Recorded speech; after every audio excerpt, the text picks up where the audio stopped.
Welcome to part 2 of lesson 1. Now we're going to look at land use in small island developing states.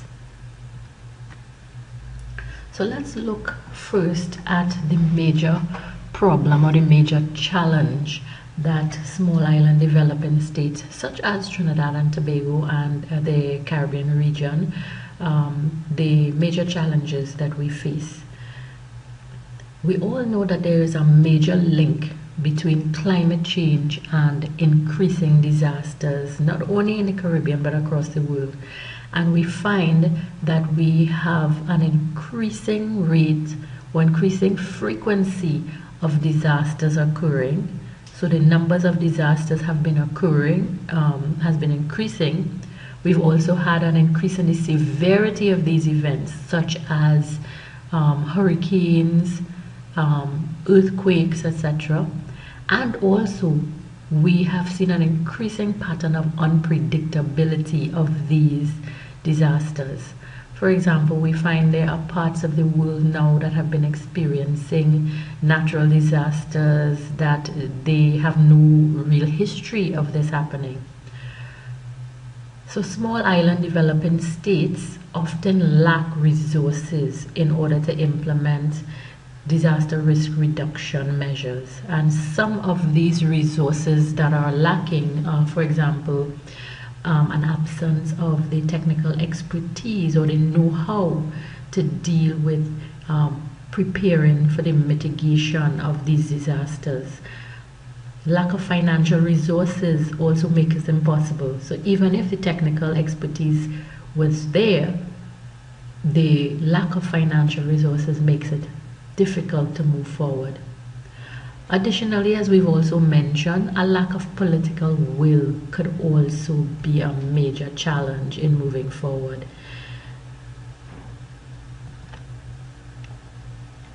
Rapid urbanization can also put increased pressure on the land.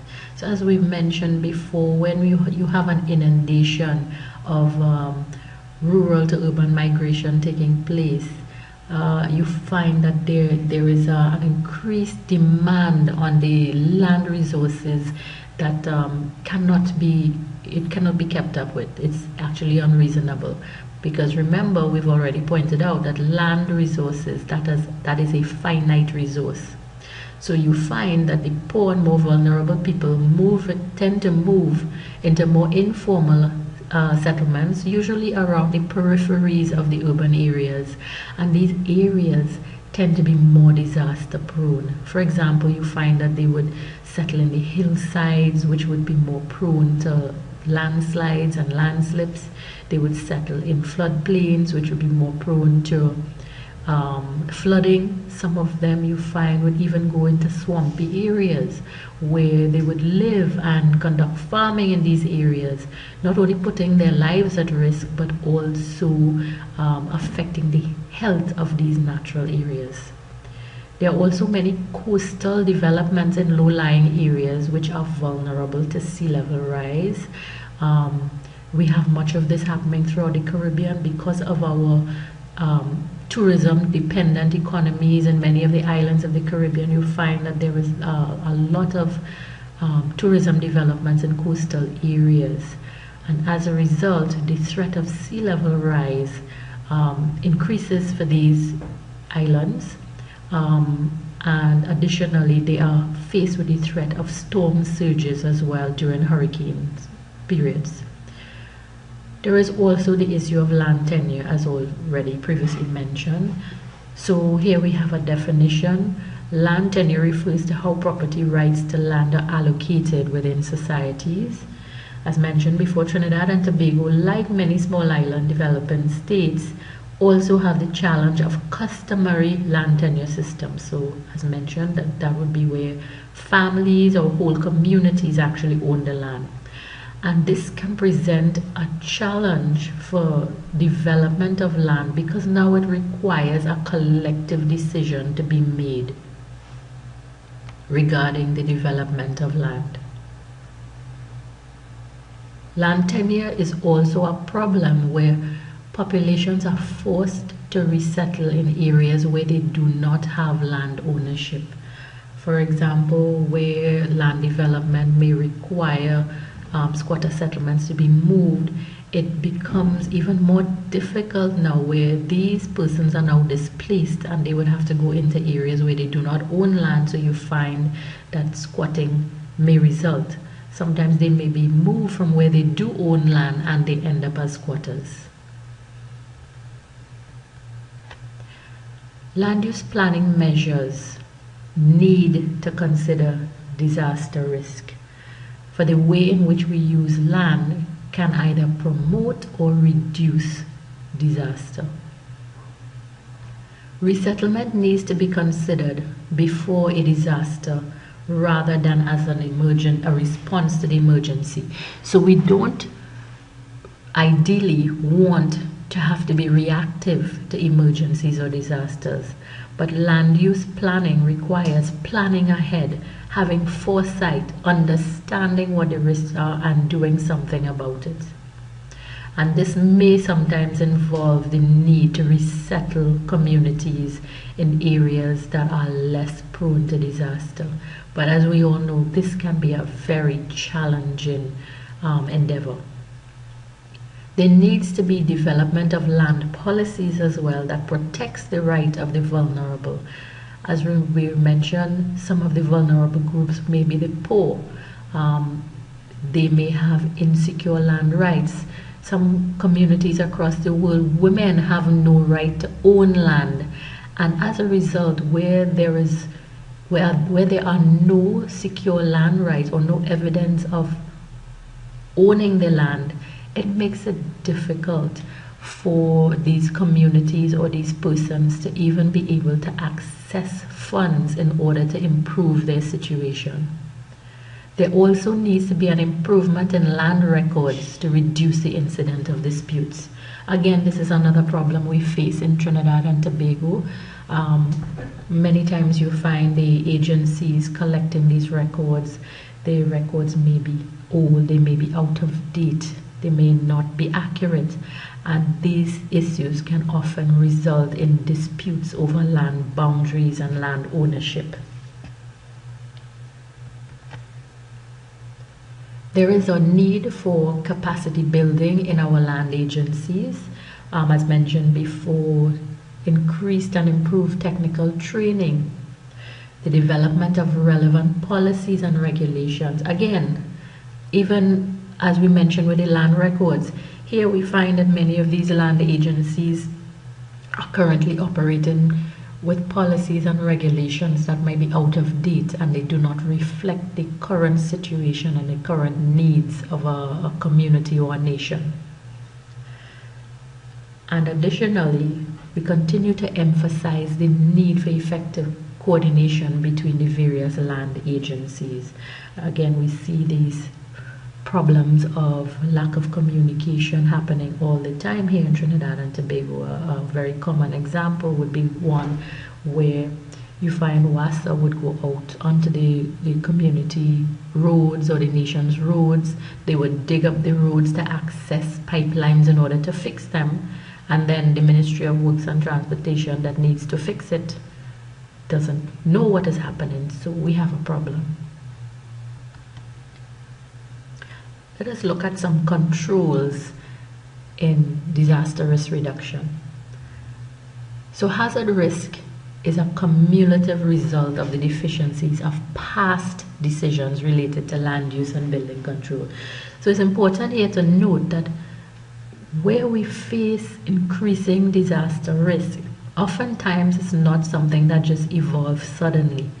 It has been building, the conditions have been building and increasing over time. So past decisions regarding how the land has been used or will be used has contributed to that. An absence of land use control or poor enforcement of the existing control, which is again a major problem here in Trinidad and Tobago. Sometimes the land use controls that exist are outdated, or the problem may be the actual enforcement of these controls, as well as the absence of low-income housing programs can result in informal settlements appearing in areas of great risk. So in other words, if housing is not provided for the poor, where all the proper infrastructure and amenities are provided, you find that they would develop informal settlements such as squatting settlements in high-risk areas. Disaster-prone areas are often informal settlements which lack tenure security and essential services.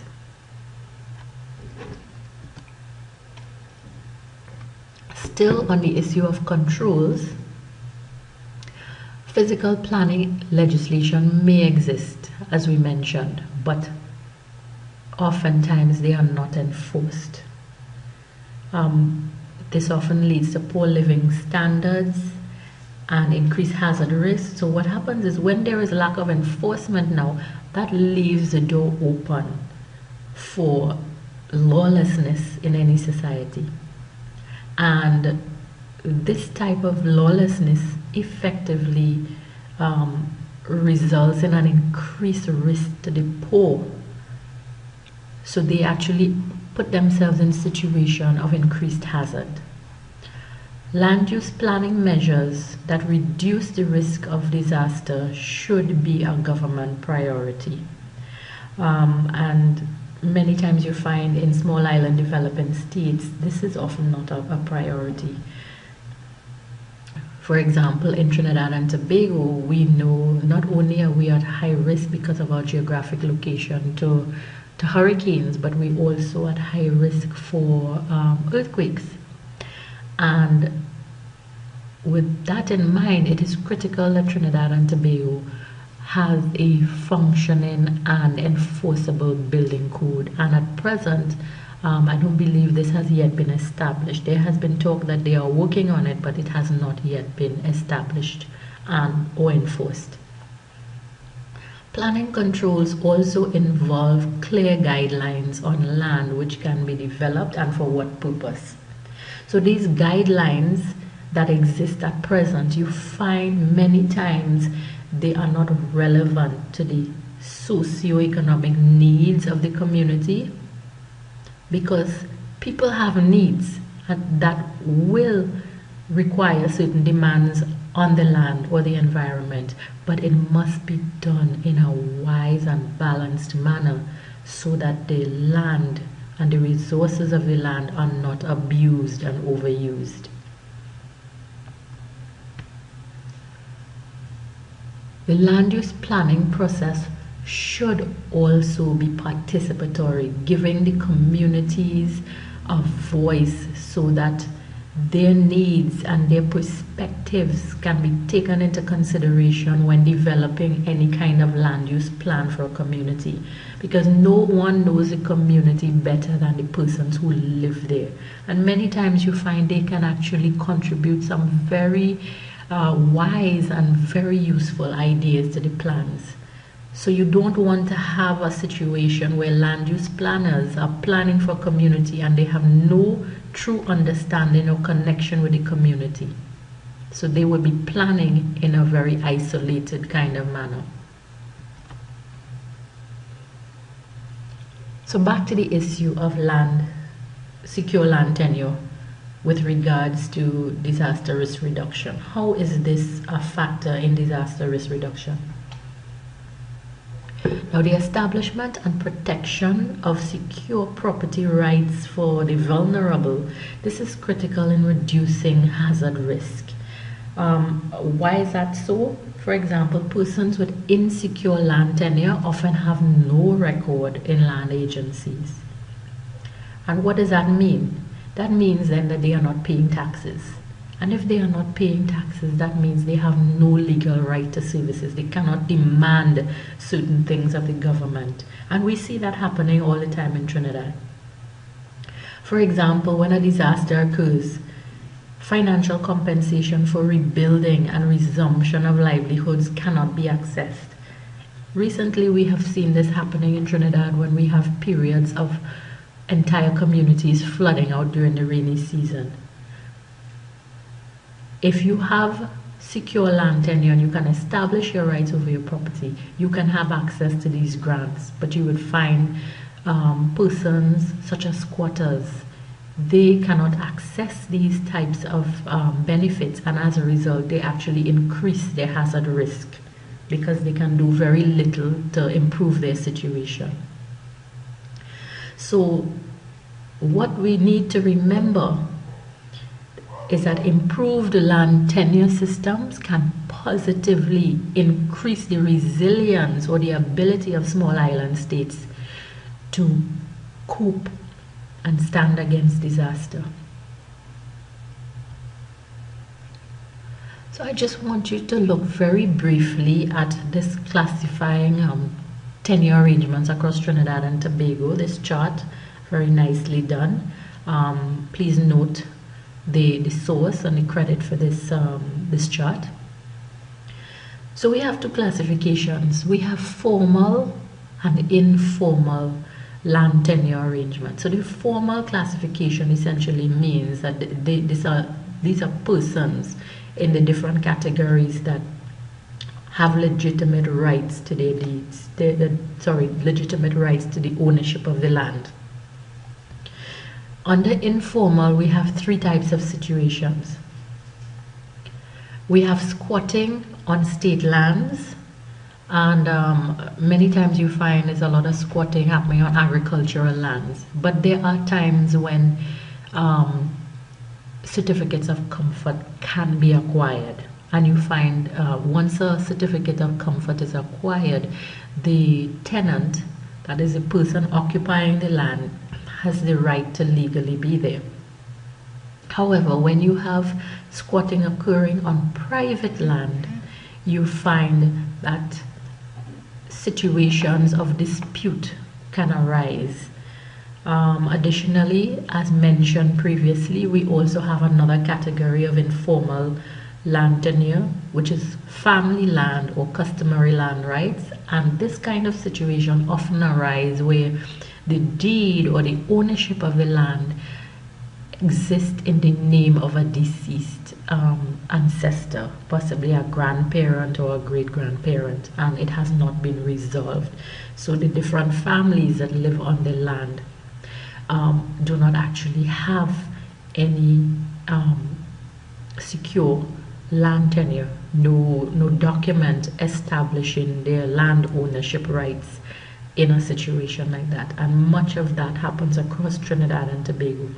Many communities in Trinidad and in also Tobago.